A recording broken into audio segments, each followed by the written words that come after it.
Morning, Deirdre.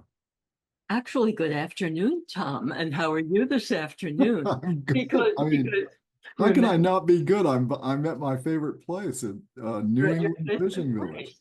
And we had the pleasure this morning of having a great conversation with Srinivas. And that's what we're doing in this shallow dive. We're doing a brief overview of the first of about 4 or 5 conversations we're having with Srinivas. He only Uh, knows of three, I think, but you're right. It will It'll be. be 4 or 5 and 6 and so forth. Um, a former student of ours, former coworker, someone we've worked with on a number of things at Columbia. And he's an AI expert. He's a tech expert. And we asked him to sit with us to discuss AI today. And what's your take, Tom? So he is a very experienced. I mean, he's 20 years in the industry, in the tech industry, focused on automation, tech automation. He has spent the last 10 years specifically focused on the use of AI algorithms in use cases in businesses. Started out in automation and then has now taken over and become CTO of tech startup. Uh, and as is the case with many of our students, our students, they come from all different kinds of backgrounds and all different kinds of experiences. But Srinivas is a very experienced tech exec, uh, and he's become a friend and colleague. He actually helped us teach and mentor students, and he's now part of the extended team at Deep Business, and we're very Yes. glad to have him. And he loves talking about technology, which is Yes, why we were able to sign him up. he does. And so what he did for us is he basically dealt with five broad subjects that are mixed in with the discussion, and sometimes it gets pretty interesting and pretty deep.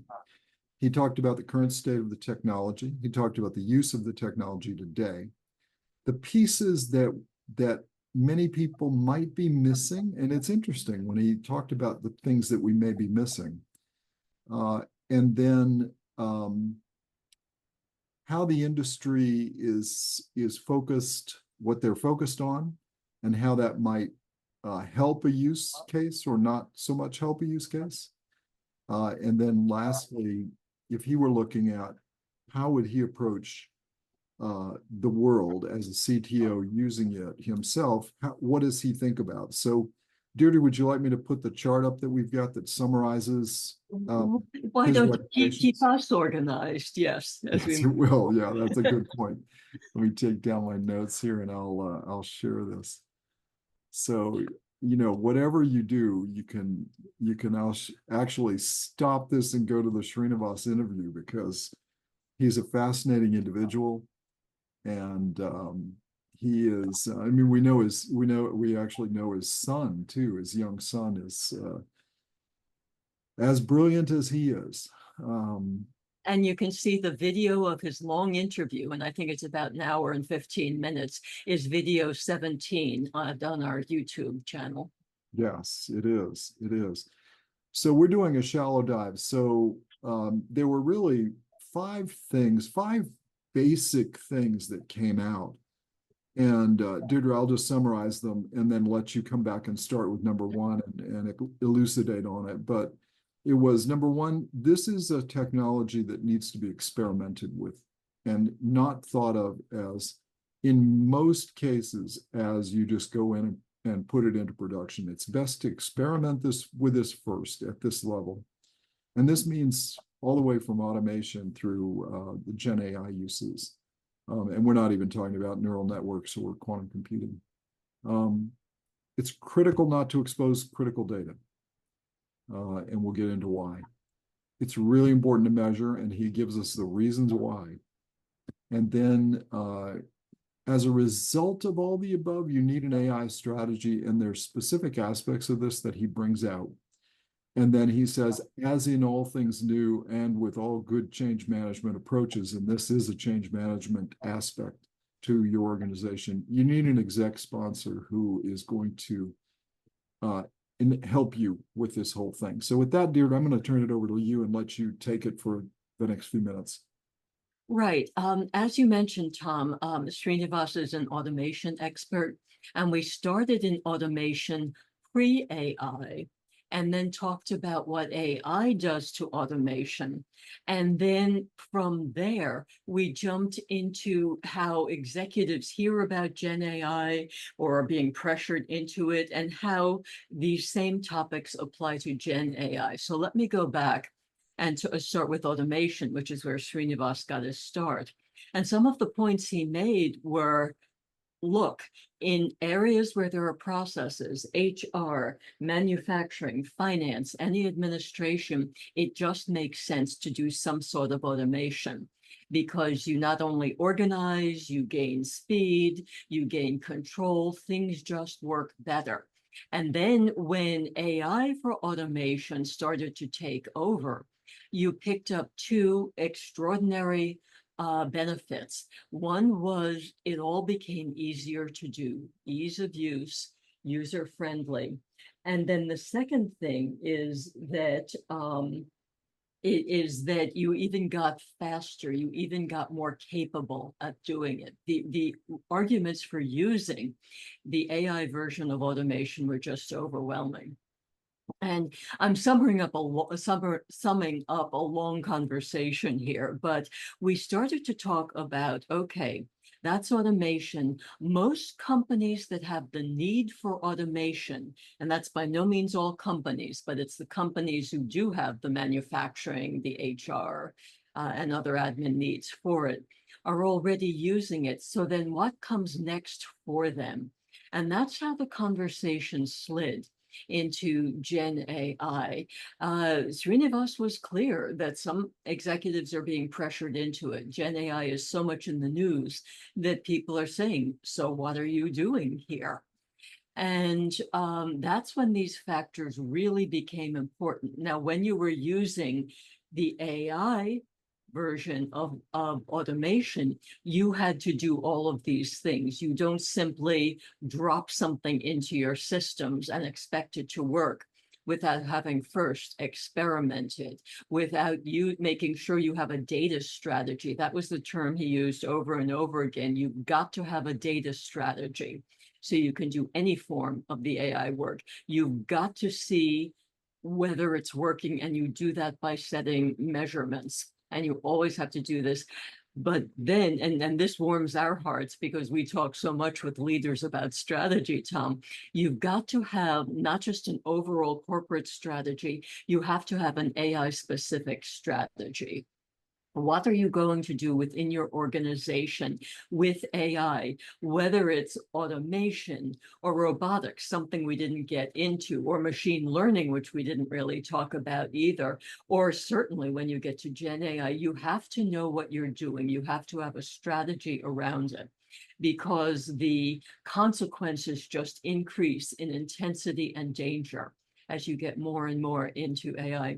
And then he talked about, remember, he works on the use case side of things, that the use cases work best when you have an executive sponsor. Now, this comes out of, or rather, I should say, it complements the change management literature, Tom, that you and I work with so much, which talk about the need to have leadership involved in all sorts of changes and new implementations.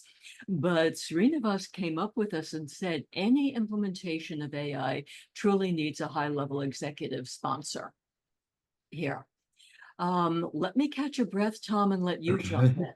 Yeah, so I'll take this down now, and we can talk just a little bit more about some of these specifics. So one of the things he mentioned in the whole issue of automation was that one of the benefits, and you mentioned this, was the user friendliness, the ease of use, the speed, but as a result, it took down the barrier to entry to doing these things. So he said it makes it easier to implement them. And what essentially it's doing is it is not so much a learning algorithm as it is helping you implement the automation that you've got. And then when he was talking about the don't expose the critical data and you needed a data strategy, he said an element of this is you have to really have good guardrails in place. And that's what your data strategy will help you define is where are you going to get the data from to be able to feed into these algorithms? And that's especially important when you're dealing with unconstrained algorithms that are not giving you arithmetic answers, right? That are predicting, that are learning, have some element of learning in them. And then in the measurement side, what he was saying is that one of the things that's really critical here is all the providers are pricing slightly differently. So if you're not careful, especially with user licenses, you could end up with a cost that's way larger than you think it should be. So he said, not only do you have to be careful to measure, but you have to measure the whole thing. And that he likes to really function even in a measuring a negative ROI, deciding what is that negative ROI going to be, and then how do you measure against it? Because he said there are really no good benchmarks right yet. This is too early. And he also then talked about in the strategy, when you're setting an AI strategy, it's really important to create best practices for the experimentation of AI within your company so that you can direct people, because there's a lot of, as you said, Deirdre, there's a lot of pressure being put on executives inside out and industry wide, right? Coming out their peers in the industry to use these technologies. And when it comes to automation, that's not really the issue. It's really much more about when you're moving into these learning algorithms. And with them, you start, and as you start to let those guardrails go further and further out, you start getting into the issues. And part of the things that we didn't talk about that we need to with Srinivas, and this will be in part two, is that at what point do you really start to end up with significant enterprise risk, which is the thing that worries people like you and me. But regardless, it was a fascinating discussion.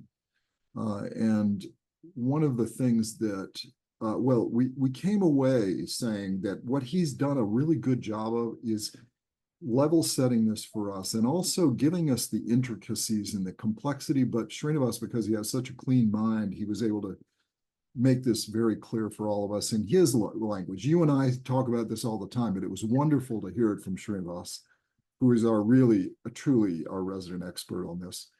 And then the other thing that we decided was the next, we committed him to 2 more conversations, although Deirdre, I know you're projecting out more because we have more for him. And he will, he's part of our extended team. So the next discussion is going to be where he's going to deconstruct a use case for us from the beginning backwards.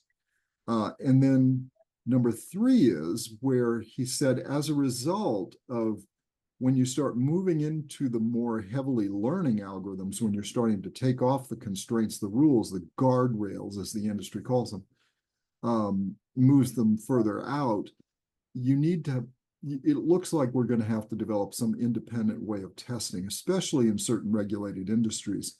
And so that gives all of us entrepreneurs an idea that says, is there a strategic gap here? So we're going to have a discussion. Our 3rd discussion is going to be on that strategic gap. What does this mean? What would that look like? And then we have a whole series of other conversations we want to have with Srinivas. But you have 1 minute to summarize, Deirdre, before I have to shut you down because we're reaching our 15-minute depth. Well, I think a very important point that that Srinivas repeated, whether it's automation or Gen AI or any other form of AI, is that it can't be out of the box. That you need to customize your whatever implementation for the needs of the specific company.